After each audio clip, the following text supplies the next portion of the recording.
Hi friends, welcome to AK trading. என்ன பார்க்க போகிறோம்? சென்செக்ஸ் பார்க்க போகிறோம்.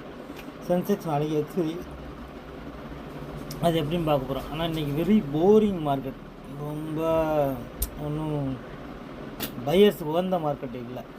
ஸோ பார்க்கலாம் நாளைக்கு என்ன ஆகுது, நாளைக்கு அது என்ன நடக்கும்ன்ட்டு. ஸோ மார்க்கெட் ஓப்பன் ஆனது 74,391, ஹை வந்து 74,812, க்ளோ வந்து 74,360. Currently market close 74,611. ஸோ ஒரு பாசிட்டிவ் க்ளோசிங் தான் வச்சுருக்கு மார்க்கெட். இன்னும் ஒரு 400 ஒரு 200 பாயிண்ட் பாசிட்டிவ் க்ளோசிங் வச்சுருக்கு. ஸோ நாளைக்கு எப்படி இருக்குன்னு பார்ப்போம். படி பார்த்தா நமக்கு நியர்பை ஸ்ட்ரைக் இருக்கிறது 74,600. இப்போ 74,600 கால் ஆப்ஷன்ஸு 283 ரூபா, புட் ஆப்ஷன்ஸ் 178. டோட்டலாக ஒரு 431 பாயிண்ட்ஸ் மூவ்மெண்ட் இருக்க மாதிரி நமக்கு ஒரு ஐடியா இருக்குது. ஸோ அதன்படி பார்த்தோன்னா நமக்கு ரெசிடன்ஸ் 1 இருக்க போகிறது 74,853, ரெசிடன்ஸ் 2 இருக்க போகிறது 75,31, சப்போர்ட் 1 வந்து 74,422, சப்போர்ட்டு 74,169.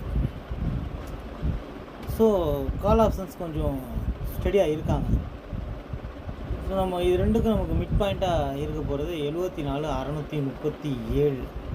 ஸோ நம்ம ப்ரெடிக்ஷன் படி மார்க்கெட் 74,637க்கு மேலே சஸ்டெயின் ஆனால் என்ட்ரி கால் ஆப்ஷன்ஸ், அதுக்கு கீழே மார்க்கெட் சஸ்டெயின் ஆனால் என்ட்ரி புட் ஆப்ஷன்ஸ். இதில் முக்கியமாக நம்ம பார்க்க போகிறது மார்க்கெட் ஓப்பன் தான். மார்க்கெட் ஓப்பன் எங்கே ஓப்பன் பண்ணுறாங்கங்கிறத கெஸ் பண்ணணும். மார்க்கெட் ஓப்பன் ஆனதுக்கப்புறம் ஓப்பனுக்கு மேலே நிலை பெறுதா இல்லை ஓப்பனுக்கு கீழே மார்க்கெட் வர்றாங்களா அப்படிங்கிறதையும் பார்க்கணும். இது ரெண்டையும் பார்த்து அதுக்கு மேலே என்ட்ரி கொடுக்கணும். பார்த்து அதுக்கு தகுந்த மாதிரி ட்ரேட் எடுத்துக்கணும். இந்த குரூப் நம்ம டிஸ்கிரிப்ஷனில் நம்ம டெலகிராம் குரூப்போட லிங்க் இருக்குது, அதை பயன்படுத்தி நம்ம குரூப்புக்குள்ளே ஜாயின் பண்ணிக்கோங்க. உங்கள் லைவ் மார்க்கெட்டில் அப்டேட்ஸ் வரும், அதை பார்த்து கூட நீங்கள் ட்ரேட் எடுத்துக்கலாம். ஸோ பார்த்து கேர்ஃபுல்லாக ட்ரேட் பண்ணுங்கள். ஓகே ஃப்ரெண்ட்ஸ், அவ்வளோதான் இந்த வீடியோ. இந்த வீடியோ பிடிச்சிருந்தா லைக் பண்ணுங்கள், ஷேர் பண்ணுங்கள், கமெண்ட் பண்ணுங்கள். நன்றி, வணக்கம், நாளை சந்திப்போம். பாய் பாய்.